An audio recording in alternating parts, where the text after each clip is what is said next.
तो नमस्कार दोस्तों, परमाच के यूट्यूब चैनल पे आप सभी दोस्तों का स्वागत करते हैं। तो आज की क्लास जो होने वाली है गणित शिक्षण के पेडागोजी पे आधारित होने वाली है, जिसमें यहाँ पे 15 प्रश्न की संख्या रखी गई है, जिसमें से टारगेट आप लोगों का 13 प्रश्नों का होने वाला है। तो सभी प्रकार के प्रश्नों को इसमें शामिल किया गया है। खास करके आज उन लोगों के लिए महत्वपूर्ण हो जाएगा क्लास जिनके एग्जाम बार बार देने के बाद भी नहीं निकल रहा है, उनके लिए तो और भी अति महत्वपूर्ण हो जाएगा जिनका यहाँ पे पहली बार है। तो बता दें कि आज की क्लास में सबसे पहले हम बता दें कि टैग वर्ड और यहाँ पे कीवर्ड का प्रयोग करके प्रश्नों को सॉल्व करेंगे। तो शुरू करने से पहले बता दें कि जितने भी लोगों ने अभी तक चैनल को सब्सक्राइब नहीं किया तो सब्सक्राइब कर लीजिए, शेयर कर दीजिए अपने अपने ग्रुपों में, ताकि अधिक से अधिक लोग हमारे चैनल से जुड़ सके। और टेलीग्राम चैनल को ज्वाइन कर लीजिएगा, वहां से आप लोगों को पीडीएफ मिल जाएगी। तो शुरू करते हैं आज के पहले प्रश्न से। सभी प्रश्नों को हम लोग टैग और यहाँ पे कीवर्ड के आधार पर सोल्व करेंगे। कह रहा है कि गणित शिक्षण में अभ्यासता यानी ड्रिल का मुख्य उद्देश्य क्या है। तो पहला कह रहा है सृजनात्मकता का विकसित करना, दूसरा कह रहा है कि गणना में गति और सटीकता बढ़ाए रखना, तीसरा कह रहा है कि गणितीय अवधारणा की खोज करना, और चौथा कह रहा है समस्या समाधान कौशल विकसित करना। तो सबसे पहले यहाँ पे कह रहा है गणित शिक्षण में अभ्यसता यानी ड्रिल, यानी कह रहा है शिक्षक से संबंधित है। तो यहाँ पे गणना की सटीकता और यहाँ पे गणना की गति को बढ़ाने के लिए यहाँ पे उपयुक्त होनी चाहिए। राइट आंसर यहाँ पे दूसरा सही होगा। आगे बढ़ते हैं यहाँ पे, लेकिन उससे पहले बता दें कि इसमें देखिए क्या क्या आप लोगों को ध्यान में रखना है। यदि विकल्प में सीखने का अनुभव आधारित बनाना है तो छात्रों को खोजने देने के लिए और वैकल्पिक उत्तर अपनाने के लिए शब्दों से या तो यहाँ पे करा संबंधित होना चाहिए, यानी यहाँ पे छात्र केंद्रित विकल्प को आपको ढूंढना पड़ेगा। अगर हम बात करें यहाँ पे दूसरे प्रश्न पे, तो दूसरा प्रश्न करा सीखने के लिए त्रुटियां आवश्यक है। यह कथन किस शिक्षण दृष्टिकोण से संबंधित है। करा कि व्यवहारवाद, रचनावाद, संवेदनात्मक दृष्टिकोण, और यह करा संवेदनशीलता परीक्षण। तो राइट आंसर यहाँ पे किसके साथ जाएगा। देखिए यहाँ पे करा सीखने से संबंधित त्रुटियों की बात कर रहा है तो व्यवहारवाद होगा, नहीं रचनावाद की होगा, क्योंकि यहाँ पे बालक जो होता है गणितीकरण को यहाँ पे क्या करता है, यहाँ पे तर्क पर आधारित यहाँ पे प्रशिक्षण देता है। तो राइट आंसर यहाँ पे दूसरे के साथ जाएगा। अगर हम बात करें यहाँ पे तीसरे प्रश्न पे यहाँ पे कहा है कि गणित शिक्षण में सांकेतिकता यानी कह रहा है सिंबल का महत्व क्या है। पहला कह रहा है कि ये छात्रों को रचनात्मक बनाता है, जो कि आपका गलत है, क्योंकि यहाँ पे सिंबल संकेत का मतलब कह रहा है ये गणित में कठिन बनाता है, गणित को कठिन नहीं आसान बनाता है। ये संक्षिप्त और स्पष्ट अभिव्यक्ति की सुविधा को प्रदान करता है। तो राइट आंसर ऑप्शन नंबर यहाँ पे तीसरा सही होगा। यहाँ पे केवल शब्द दिया है जो कि यहाँ पे नेगेटिव वर्ड है, ये गलत होगा। राइट आंसर ऑप्शन नंबर यहाँ पे तीसरा सही होगा। इसमें देखिए क्या क्या आपको ढूंढना था। इसमें ये ढूंढना था कि जब प्रश्न में किसी पद्धति से संबंधित हो तो अन्वेषण खोजना है, खोज आधारित खोजना है, रचनावाद खोजना है, या फिर निर्देशित देने वाला अगर हो तो अनुदेशनात्मक खोजना है, रिकॉर्ड और यहाँ पे पनिशमेंट अगर है तो व्यवहारवादी को खोजना पड़ेगा आपको। यहाँ पे उत्तर तभी सही पहचाना जा सकता है जब आप यहाँ पे इन शिक्षण दृष्टिकोण में अंतर कर पाएंगे। अगर हम बात करें चौथे प्रश्न की, तो चौथा करा यदि एक छात्र गणित में समस्याओं को केवल रटकर हल करता है तो शिक्षक को क्या करना चाहिए। करा कि उसकी रटने की क्षमता की सराहना करनी चाहिए। देखिए सराहना नहीं करना है, रटना नहीं, उसे व्याख्यान और यहाँ पे रटना और केवल शब्द से मुक्त कराना है, उसे अंतः मुक्ति बनाना है, यानी तर्क आधारित बनाना है। यहाँ पे दूसरा करा कि उसे अधिक समस्याएं रटने के लिए, समस्याएं रटना एक नेगेटिव वर्ड है, इसे काट दीजिएगा, उसे अवधारणात्मक समझ विकसित करने के लिए प्रेरित करना चाहिए। राइट आंसर ऑप्शन नंबर यहाँ पे तीसरा सही होगा। उसे गणित से दूर नहीं कर सकते क्योंकि गणित का पेपर है, इस आधार पे ये गलत है। ऑप्शन नंबर यहाँ पे तीसरा सही होगा। अगर हम बात करें इसमें आपको क्या क्या ढूंढना है। अगर मूल्यांकन पूछता है तो सही उत्तर तभी होगा जब नैदानिक होगा मूल्यांकन, प्रगतिशील मूल्यांकन होगा, समाकेतिक होगा। इसमें देखिए टेस्ट लेना और शब्दों को विकल्प समान अधूरा हो जाता है जब आप उसे किसी कार्य में लगा देते हैं। अगर हम पांचवा प्रश्न की बात करें, करा कि गणित में अनुप्रयोग आधारित उद्देश्य क्या है। पहला करा कि छात्रों को गणित से डराना एक नेगेटिव वर्ड है, काट दीजिएगा। छात्रों की रचनात्मकता को बढ़ावा देने के लिए, देखिए रचनात्मकता नहीं अनुप्रयोग की बात क्या है, तो गणितीय अवधारणा के वास्तविक जीवन के अनुप्रयोग मतलब होता है दोबारा प्रयोग, यानी एक बार सीखे हैं फिर इसके बाद सीखे हुए को माध्यम बना के अगली क्लास को सीखना या फिर अगले सब्जेक्ट को सीखना। तो ऑप्शन नंबर यहाँ पे तीसरा सही होगा। छात्रों को अधिक अंक नहीं, यहाँ पे ग्रेड नहीं देना है, यहाँ पे बांटना नहीं है, तीसरा ऑप्शन सही होगा। इसमें देखिए आपको क्या खोजना है, सही उत्तर वही होगा जो छात्रों को सिखाने में आसान बनाए, दृश्यात्मक संज्ञानात्मक समर्थन दे और भागीदारिता को रुचि बढ़ाए। ये सब आपको ढूंढना पड़ेगा टीएलएम में। अगर हम बात करें छठे प्रश्न की, तो छठा प्रश्न करा गणित शिक्षण में सक्रिय अधिगम यानी करा एक्टिव लर्निंग जो होता है क्या महत्व होता है। पहला करा छात्रों को निष्क्रिय बनाता है, देखिए निष्क्रिय नहीं सक्रिय होना चाहिए। यह केवल शिक्षकों की भूमिका निभाता, केवल सत्य दिया है काट दीजिएगा। यह छात्रों की सीखने की प्रक्रिया में सक्रिय भागीदारिता को प्रेरित करता है। देखिए राइट आंसर ऑप्शन नंबर यहाँ पे तीसरा आपका सही होगा। यह केवल दिया है जो कि नेगेटिव वर्ड है, काट दीजिएगा। ऑप्शन नंबर यहाँ पे तीसरा सही होगा। अगर इसमें आपको ढूंढना है त्रुटि सुधार के लिए तो शिक्षक को छात्र की गलतियों का कारण समझना चाहिए, न कि केवल उसकी गलतियां करना, गलत करना।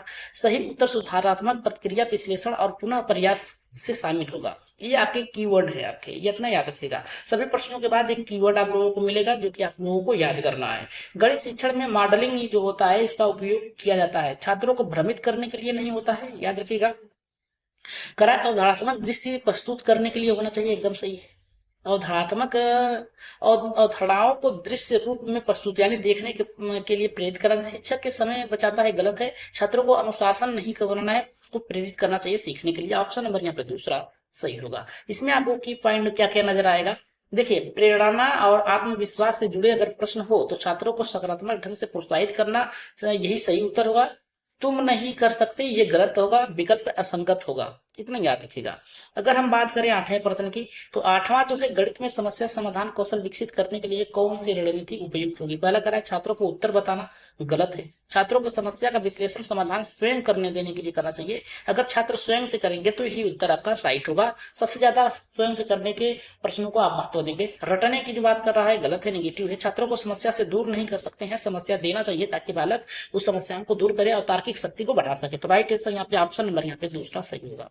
अगर इसमें हम की पॉइंट को देखें तो इसमें की पॉइंट बताया है तर्क विश्लेषण विभिन्न विधियों का हल को बढ़ावा दे, रटने और सूत्र याद करने के बाद वाले विकल्प को गलत साबित करते हैं। ऐसे प्रश्नों को आप काट दीजिए। अगर 9वें प्रश्न की अगर बात करें गणित शिक्षण में सहयोगात्मक अधिगम जो होता है का लाभ क्या होता है। पहला करा है छात्रों के बीच प्रतिस्पर्धा को बढ़ाना। ये आपका देखिए यहाँ पे करा है कि प्रतिस्पर्धा को बढ़ाने की बात कर रहा है जो कि आपका गलत है, क्योंकि दो लोगों में आप प्रतिस्पर्धा करेंगे तो नेगेटिव भाव उत्पन्न होगा। छात्रों को एक दूसरे से सीखने और सामाजिक कौशल विकसित करने के लिए कहेंगे, एकदम राइट आंसर होगा। ऑप्शन नंबर यहाँ पे दूसरा सही होगा। शिक्षा का कार्यभार बढ़ाता है, यहाँ पे छात्र से संबंधित है तो गलत है। छात्रों को स्वतंत्रता कम देंगे तो बालक उब जाएगा। राइट आंसर ऑप्शन नंबर यहाँ पे दूसरा सही होगा। इसकी की पॉइंट क्या है उसको देख लेते हैं। की पॉइंट में ये बताया गया है कि दो विकल्प गलत होंगे, अप्रासंगिक और नकारात्मक। दूसरा करा एक विकल्प भ्रमित करने वाला होगा जो कि आपका खोजना है। विकल्प में जो छात्र के हित में हो, भागीदारिता, रचनात्मकता हो, वही आपका सही होगा। अगर थोड़ा सा और है यहाँ पे देखें, गणना में त्रुटि संबंधित अगर कोई है तो ट्रिक यहाँ पे याद कर लीजिएगा। जब भी छात्र गणना में बार बार गलतियां करता तो शिक्षक को त्रुटि के विश्लेषण, एरर की एनालिसिस करना चाहिए, उसकी पहचान करना चाहिए, गलती के कारण समझना चाहिए, समाधान देकर सुधारात्मक अभ्यास करना उत्तर सही होगा।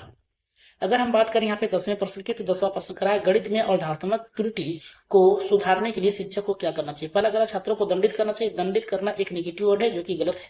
दूसरा करा त्रुटि की पहचान कर उसे स्पष्ट करना चाहिए, राइट आंसर होगा दूसरा। उसे अनदेखा नहीं कर सकते हैं, नेगेटिव वर्ड है। छात्रों को रटने से मुक्त करना चाहिए, ये नेगेटिव वर्ड है।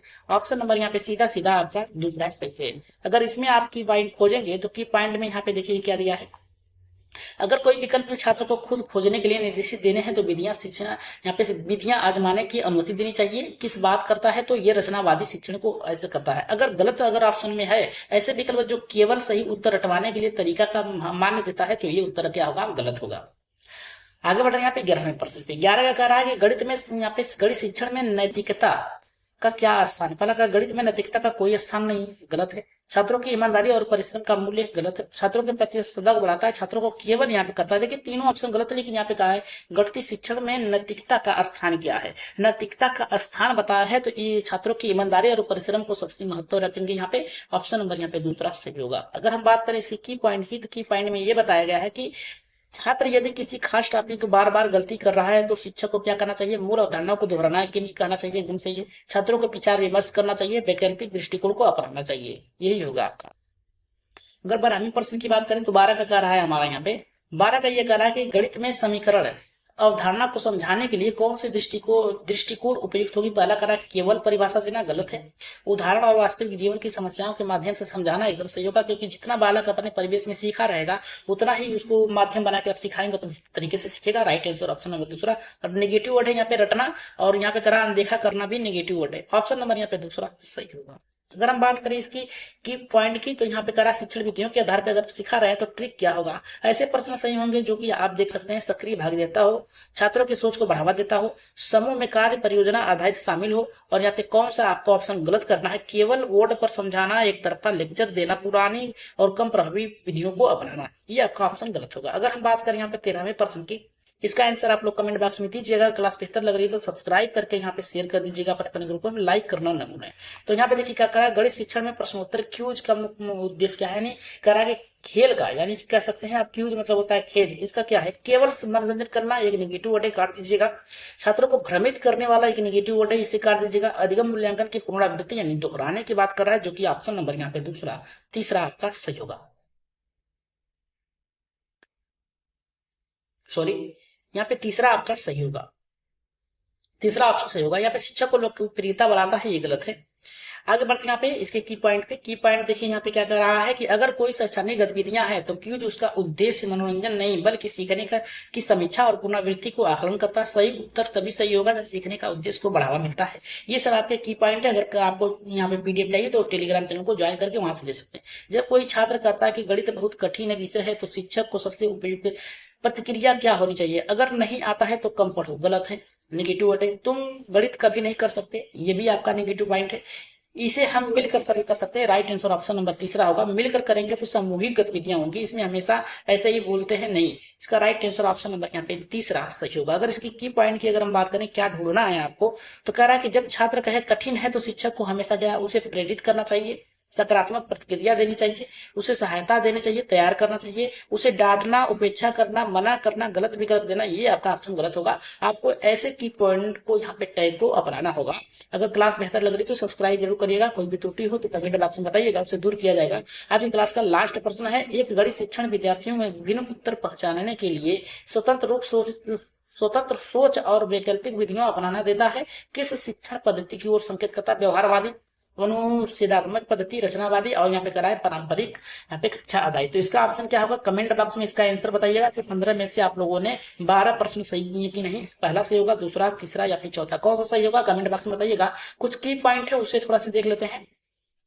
अगर इसमें देखिए की पॉइंट में यदि प्रश्न पूछा गया हो कि शिक्षक को क्या करना चाहिए, तो सर्वश्रेष्ठ उत्तर होगा आपका इन 3 विधियों से। पहला होगा छात्र की सोच और समझ को बढ़ावा देना, त्रुटि का कारण समझकर सुधार करना, सीखने की सरल और व्यवहारिक रूप से रुचिकर बनाने के लिए, ये ऑप्शन में आपको ढूंढना चाहिए अगर शिक्षक से पूछा है तो। और यहाँ पे पूछा है कि अगर ऐसे प्रश्न आए तो आप लोगों को टैगवर्ड और कीवर्ड का प्रयोग करके प्रश्नों को सॉल्व करना ही होगा। तो आज की क्लास आप लोगों को कैसी लगी, थोड़ी फास्ट थी लेकिन बहुत ही बेहतरीन तरीके से समझाने का प्रयास किया। तो जाते जाते यही करेंगे, जिन लोग सब्सक्राइब नहीं किए, जिन लोगों ने सब्सक्राइब कर लीजिएगा, शेयर कर दीजिएगा अपने अपने ग्रुपों में, ताकि अधिक से अधिक लोग हमारे चैनल से जुड़ सके, और टेलीग्राम चैनल को ज्वाइन करके वहां से आप पीडीएफ प्राप्त कर सकते हैं। तो आज के इतना ही, सपोर्ट जरूर करिएगा चैनल को। तो आज के इतना ही, धन्यवाद।